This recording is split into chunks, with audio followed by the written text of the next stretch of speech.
السلام عليكم ورحمة الله. هعمل معاكم النهاردة كفتة كده تركية محشية جبنة. وصفة سهلة وبسيطة جدا وطالعة معانا كفتة جوسي قوي. هقولك ايه سبب ان هي الكفتة بتبقى جوسي كده. حاجة كده جميلة جدا جدا مع فلفل مشوي، طماطم مشوية بقى، بطاطس، نقدمها مع اي حاجة انت حباها.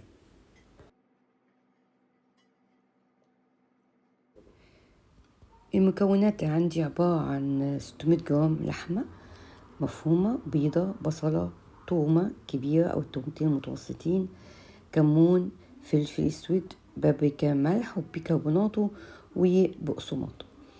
أول حاجة هبشر البصلة والثوم، احط كل المكونات معايا ونعجنها كويس قوي.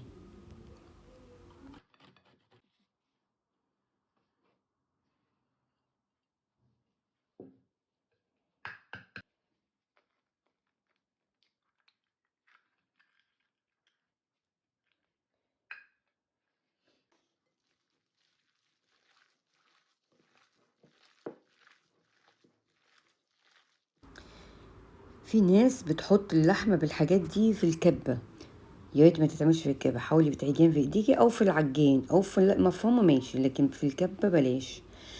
انا حطيت هنا تقريبا حوالي 3 معالق بقسماط. احتجت نعجن كويس قوي قوي قوي. هتلاحظي في فرق ما بين اللحمه في الاول ودلوقتي بعد ما عجناها كويس. هغطي عليها بالاسترتش واحطها في التلاجة كده ساعتين 3، لغايه وقت الاكل بتاعنا او الغدا بتاعنا، ونشوف هنعمل ايه. عندي دي جبنة موتزاريلا مع جبنة شيدر. هجيب اللحمة وبس يعني احط على ايدي وعلى الكيس اللي انا هعمله او على الستريتش شوية زيت بسيط كده عشان تساعدني في انه ما تلزقش في الكيس او في ايدي.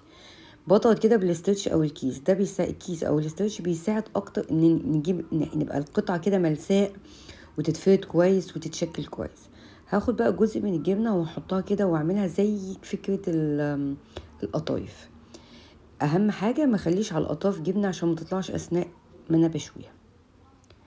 واعمل بقيه الكميه دي بتعملي ما شاء الله شويه حلوين، يعني عملت لي تقريبا من 10 ل 12 قطعه، على حسب الحجم اللي انت عاملاه. 600 جرام. اظبطها كده واملسها وهي كانت في الستريتش كويس، وبعد كده ما اشيلها برضو اظبطها كده.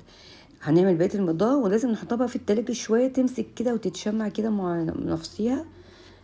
كمان نص صايه كده ونبدأ نشويها على الجريلا أو على الطاسة.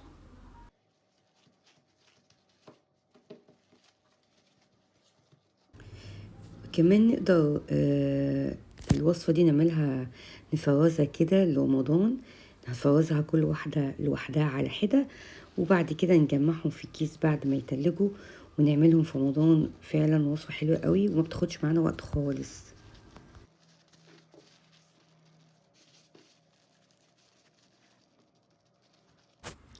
عاوزه اقول لكم ايه اللي بيخلي اللحمه جوسي. احنا عندنا هنا في ايطاليا اللحمه ما تبقاش فيها سمين قوي او دهون زي مصر، فانا بحط لها البيضه ديت والبصله بالميه بتاعتها عشان تبقى جوسي. زائد حاجه تانية، انا لما بحطها على الجريلا او بحطها في الطاسه لازم الطاسه على النار بتبقى عاليه قوي، الطاسه سخنه جدا. هتاخد تشويحه كده على الناحيتين وتاخد لون، وبعد كده اغطي عليها واخلي نار متوسط او تحت المتوسط وتكمل سواها. ما بتاخدش وقت خالص، بس اهم حاجه زي ما قلت لكم لازم تاخد تشميع على الناحيتين كويس قوي، وبعد كده نوطي عليها. ما ينفعش احط اللحمه في حاجه بارده. شايفين انا خدتها تشميع ازاي؟ ههدي بس النار عليها يعني متوسط او تحت المتوسط وغطي. هتكمل سواها حتى لو انت حطيتي خله كده في النص، في يعني ادخن مكان. لو طلعت ميه صافيه ما فيهاش اي دم يبقى خلاص كده استوت.